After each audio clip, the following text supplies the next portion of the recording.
Hello friends, welcome back to our urban homestead. We're back in the kitchen and we are going to make chili cheese wet burritos / enchiladas. Tomorrow is Sunday dinner at my brother's. This is what I'm bringing along with some rice. I'm going to do this part ahead of time, so all I have to do is warm it up in the oven, make the rice in my Instapot, and be on the way. I have 3 pints of my pinto beans that I season for refried beans. I do have a video on that, so check the channel. And I'm just going to use my immersion blender to get these mixed up.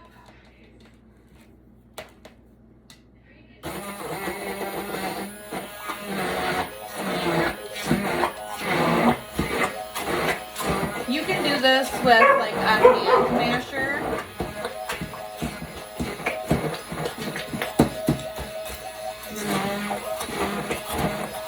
But I'm not doing that. It's much quicker this way.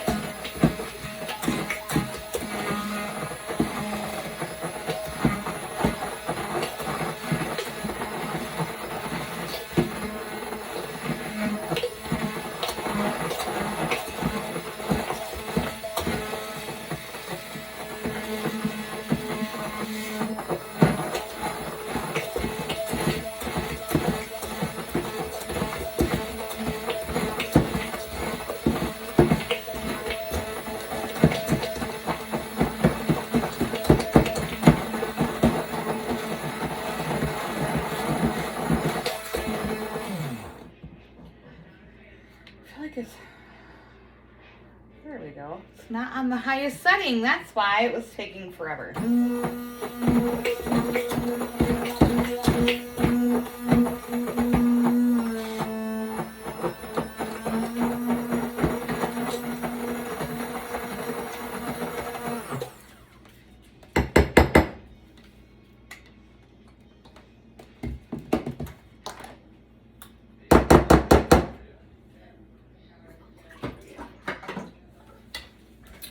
And that is how I make my refried beans. Like I said, you can use a hand potato masher and you'll get the same result.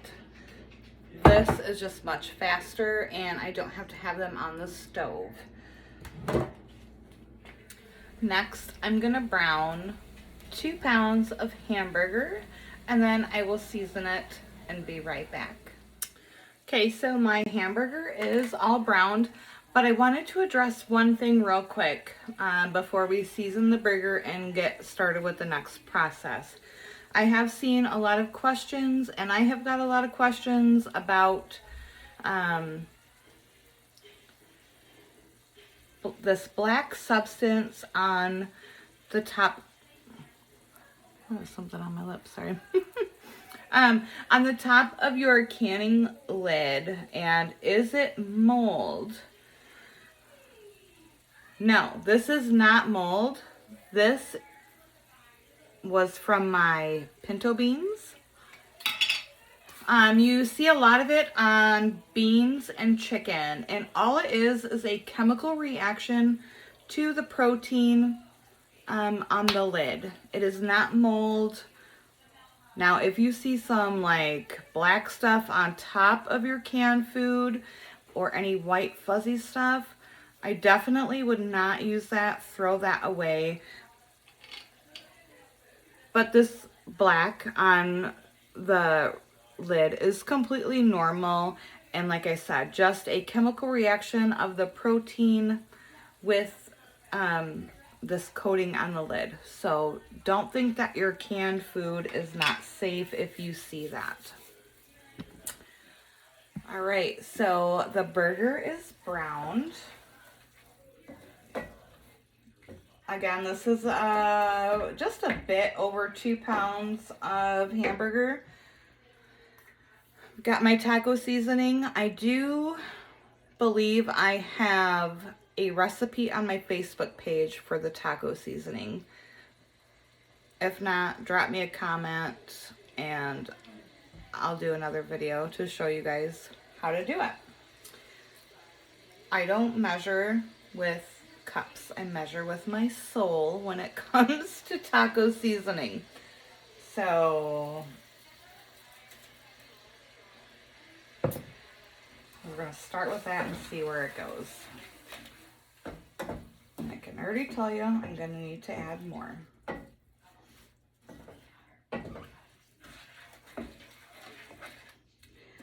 The taco seasoning that I have on my Facebook page is a little bit spicier just because it has like red chili flake and stuff in it. You can totally omit that and not have taco seasoning with a little bit of kick, but we like that in our house. Oh yeah, that looks much better already.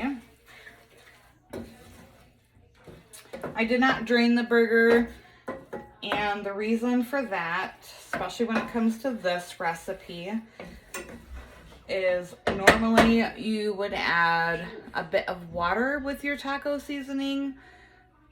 I don't want to add water. I want full on flavor.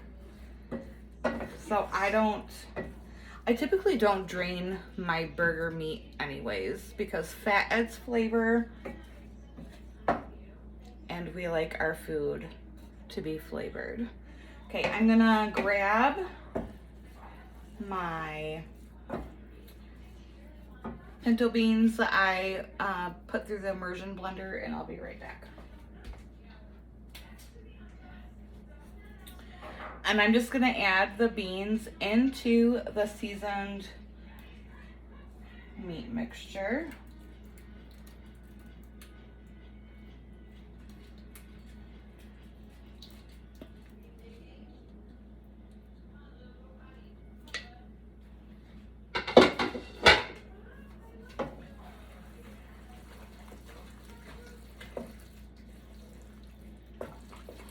And this is going to be the filling for our chili cheese wet burrito / enchilada, whatever you want to call it.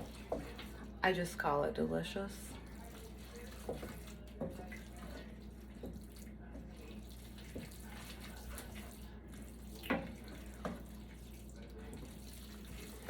Yes, looks and smells so good.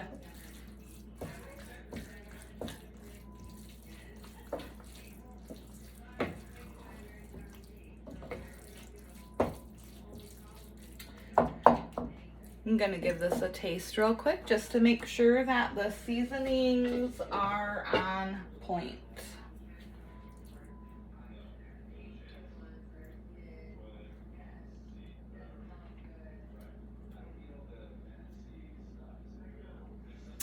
I personally think it needs a little more taco seasoning, but I'm gonna add just a bit of salt and see if that brings the flavor up. Salt enhances flavor. It doesn't just make things salty. So if you just add a bit of salt to anything you're cooking, mix it in, it is a flavor enhancer. Alright,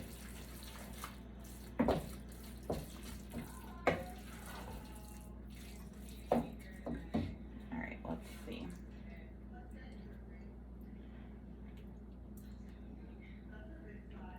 Perfect. That's all it needed, was just a little touch of salt. Alright, I'll be back in a second to show you how to prepare these. Okay, so now we're gonna fill. I have, what are these? 12-inch. They're the extra large tortillas. Now, if you want to make your own tortillas, you go right ahead. But we are not doing that with as many mouths as we have to feed.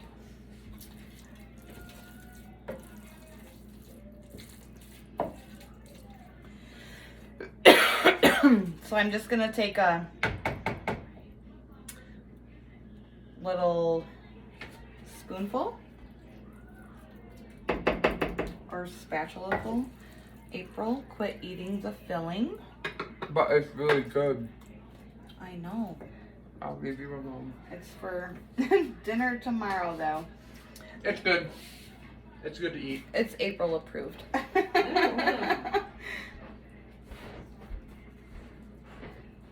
And then we're just gonna roll this up. Excuse me. I buy these foil pans in bulk. I know they're not the most environmentally friendly, but they make a wonderful option for doing freezer meals or meals like this where you have to make it ahead of time, bake it in the oven, and take it wherever you go. So I already have one of these sprayed. I actually have 2 of them sprayed because I'm making 2 tins of them. So we've got our rolled. You're gonna put the seam side down into the pan. I should have made this a little bit smaller because I want to get 6 into each pan.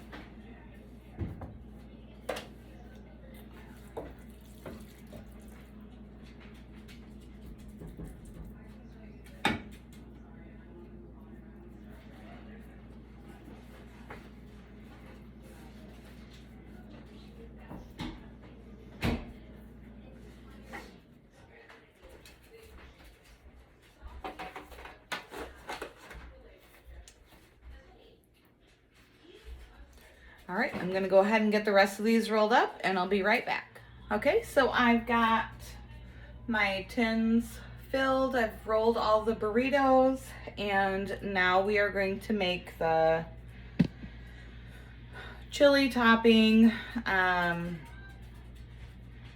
won't put the cheese on top of it before I put it in the fridge. I'll do that after it bakes for a bit. So this is a very famous name brand of chili with no beans. This is one of the very few things that I do keep in my pantry that I don't make because I have not found a recipe that tastes as good as this. Now, there's a little bit of the burger and bean mixture, and I mean a very little bit. I normally like a little bit more than what I have, but I'm making more than I normally do when I make this recipe. And we're just gonna add the chili and no bean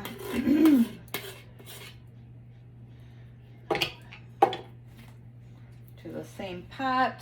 I also have 2 smaller cans that I'm gonna add. And this is gonna go on top of that delicious meat and bean mixture.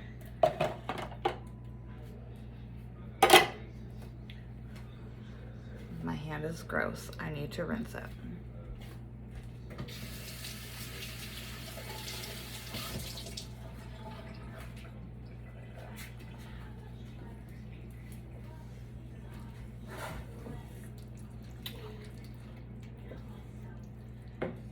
And like I said, there was just a little bit of the hamburger, bean, and seasoning mixture. I typically like quite a bit more in the pan. It's still gonna taste absolutely wonderful, so I'm not really worried about it. And I'm just gonna kind of heat this up just a bit. Since they're gonna go in my fridge overnight, I am not really worried about it being hot. But if you're gonna do this like right before supper, it needs to be hot when you pour it on top of your burritos. I just kind of like to warm it just a bit, just so it pours over a bit easier. All right, I think that's it. I'm gonna turn the heat off.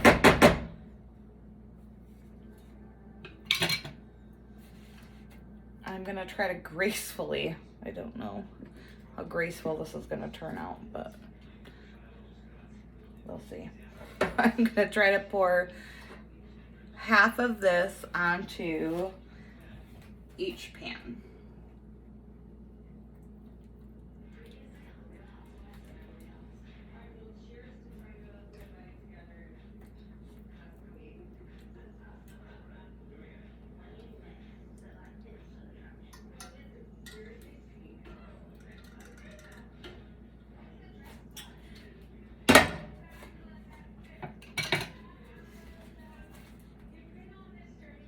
And then I just take a spatula and kind of like spread it around.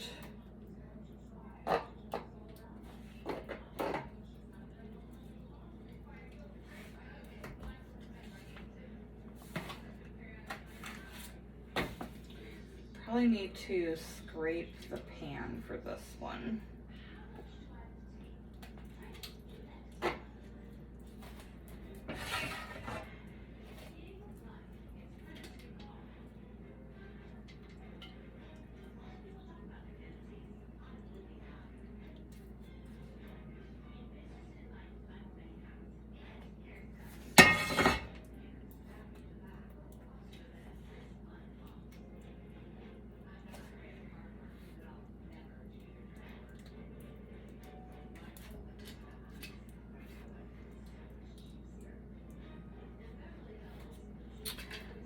Probably could have used one more small can to split up between the two pans, but they're still going to be delicious. I'm not worried about it.